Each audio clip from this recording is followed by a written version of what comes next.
بسم اللہ الرحمن الرحیم الحمدللہ وحدہ والصلاة والسلام علی من لا نبی بعد اما بعد۔ سوشل میڈیا پر اس طرح کی ویڈیوز وائرل ہو رہی ہیں کہ بہت سارے لوگ، پورا قافلہ اور جتھا وہ اجمیر حج کے لیے جا رہا ہے۔ افسوس کی بات یہ ہے کہ ناواقفیت اور جہالت اس درجہ پہنچ گئی ہے کہ ہم میں مسلمان کہے جانے والے لوگ وہ اجمیر حج کے لیے جانے لگے ہیں۔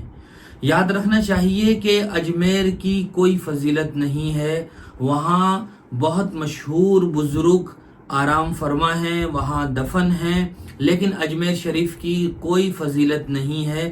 بہت سارے لوگ اس کو جو اجمیر شریف کہتے ہیں وہ بھی انہی بزرگ کی وجہ سے کہتے ہیں، چونکہ شیخ معین الدین چشتی رحمۃ اللہ علیہ اپنے زمانے کے بہت بڑے اللہ کے ولی اور بزرگ گزرے ہیں۔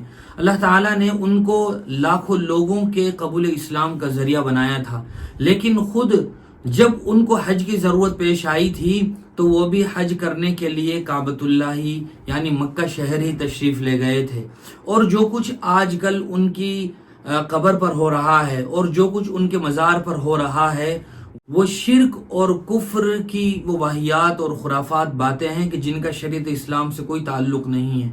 یاد رکھنا چاہیے کہ جب خواجہ معین الدین اجمیری رحمۃ اللہ علیہ زندہ تھے تو ان کی اپنی جو تعلیمات تھی وہ یہ تھی کہ صرف ایک اللہ کے سامنے سجدہ کیا جائے، اسی سے اپنی ضرورتوں کو مانگا جائے، اسی سے سوال کیا جائے، اور وہی حاجت روا ہے، وہی مشکل کشا ہے۔ میں کوئی مشکل کشا نہیں ہوں، میں حاجت روا نہیں ہوں۔ ان کو لوگ غریب نواز کہتے ہیں کہ غریب کو نوازنے والا۔ یاد رکھنا چاہیے کہ غریب کو نوازنے والا تو تنہا وہ اللہ تبارک و تعالی ہے۔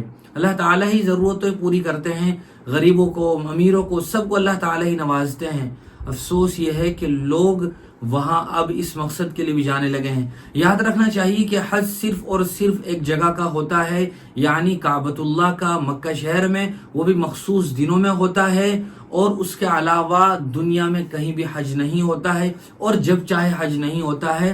وہ بھی حج کے 5 مخصوص ایام ہوتے ہیں ذی الحجہ میں، ان دنوں میں کعبۃ اللہ میں حج ہوتا ہے۔ لہذا جو ہمارے مسلمان بھائی ناواقفیت کی وجہ سے، جہالت کی وجہ سے یا نام نہاد سجادہ نشینوں کی گمراہی کے نتیجے میں اس طرح کے عمل کا ارتکاب کر رہے ہیں تو انہیں توبہ و استغفار کرنا چاہیے اور اللہ تبارک و تعالی سے اپنے گناہوں کی معافی مانگنی چاہیے۔ یہ نہ صرف یہ کہ صرف بدعت ہے، بلکہ یہ چیز انسان کو کفر تک پہنچا سکتی ہے۔ اللہ تعالی ہم سب کو دین کی صحیح سمجھ نصیب فرمائے۔